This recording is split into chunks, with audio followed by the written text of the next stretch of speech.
গাড়ি বের করতে বলো, আমি নামছি।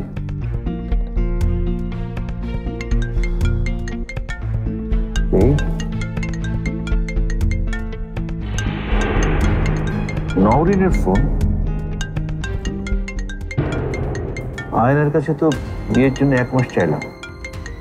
নওরিনটা কত তারিখে আসছে সেটা জেনে নিলাম। হ্যালো নওরিন, কেমন আছিস মা? ভালো নেই papa, I am very very sad. হঠাৎ কি হলো, এত মন খারাপ? সুজন কিছু বলেছে? ওহ নো, অ্যাকচুয়ালি দেশে আসার টিকিট পাইনি পাপা। আগামী 3 মাসের সব ফ্লাইটের সব টিকিট বুক করা। কি বলিস? এটা কখনো হয় নাকি? তুই সুজনকে দে তো। সুজন কেন? আমার কথা বিশ্বাস হচ্ছে না তোমার? না মানে তোর গলা এত পরিষ্কার শোনা যাচ্ছে কেন বলতো? মনে হচ্ছে তুই আমার পাশে আছিস। যদি বিশ্বাস করো তাহলে শুধু আমাকে শুনতে না, দেখতেও পাবে। বিশ্বাস করো। কেন করব না? তুই আমার একমাত্র মেয়ে।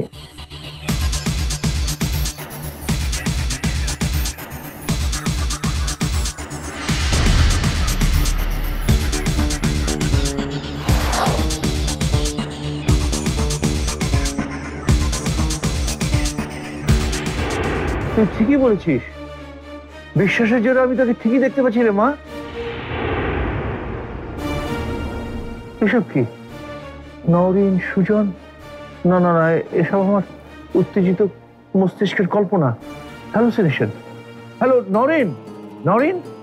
পাপা, লুক এট মি, আমরা চলে এসেছি। No baby no, look at me না, লুক এট আস, কারণ আমরা দুজনেই চলে এসেছি। আর বাবা খালি তোমার দিকে তাকাবে কেন? Shut up. কয়েকদিন আমেরিকা থেকে একেবারে ইংরেজির জাহাজ হয়ে গেছো। এসব কি? বিয়ের চিন্তা কি মাথাটা আমার ঘোরাচ্ছে? পাপা, তুমি আমাদের হ্যালুসিনেশন বলছো কেন? আমরা সত্যি চলে এসেছি, ভালো করে দেখো। তোরা তোরা কি সত্যি এসেছিস? আপা, আপনি কি কিছু খাইছেন নাকি? না মানে আপনি কিছু খাইছেন না খান নাই মনে হয় না, এই জন্য আপনার পেটটা নিশ্চয়ই খালি। আর খালি পেটে মানুষের উল্টা পাল্টা ভাবনা চিন্তা করে। পাপা,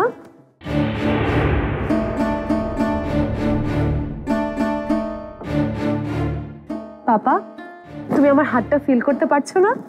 আরে তাই তো, তো চলে এসেছিস। তোদের না 1 মাস পরে আসার কথা। এই যে বাবা, নওরিন সারপ্রাইজ দিতে চেয়েছে আপনাকে। সবই নওরিনের প্ল্যান। আর ইউ সারপ্রাইজ বাবা? Yes I am. বাহ, সুজন তো ভালো ইংরেজি বলে। পাপা, I missed you. I really, really missed you, Papa. I miss you too, মা। সত্যি আমি এখনো বিশ্বাস করতে পারছি না। নওরিন, আমি তোমার আগেই কইছিলাম বাবারে সারপ্রাইজ দেওয়ার কোনো দরকার নেই। তো যখন হার্ট অ্যাটাক করে বসতো তখন কি হতো? তোদের দেখে আমার এমনই অবস্থা। তা এয়ারপোর্ট থেকে বাসায় নাকি এখানে এলি কেন? পাপা, বাসায় গেলে তোমাকে সারপ্রাইজ দিতে দেরি হয়ে যেত, তাই আমরা এখানেই চলে এসেছি। সুজন, একটা সেলফি তুলো তো। Obviously baby.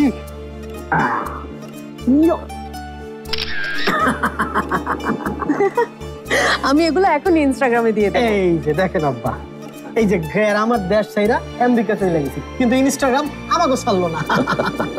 পাপা, তুমি বসো তো। কেন? তুমি একদম রিল্যাক্স থাকো।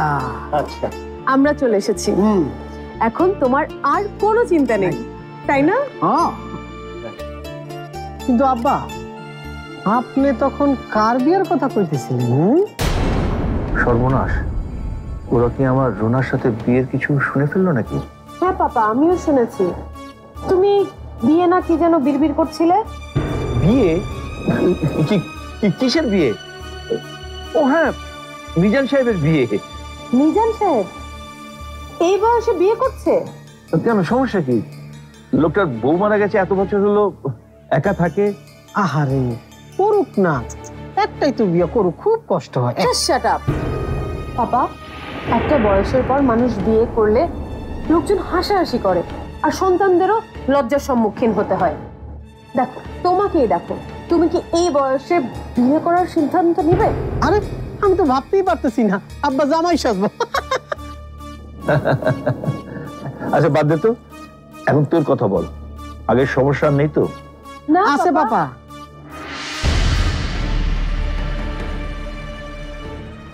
নরিন, ছেলেটার দিকে তুই এইভাবে তাকাস বলি তো ভাবে তোর মাথায় এখন সমস্যাটা রয়ে গেছে।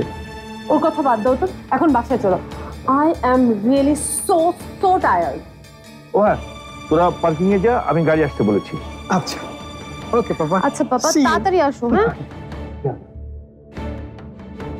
ও আরে কি হলি তো সর্বনাশ হয়ে যাচ্ছিল।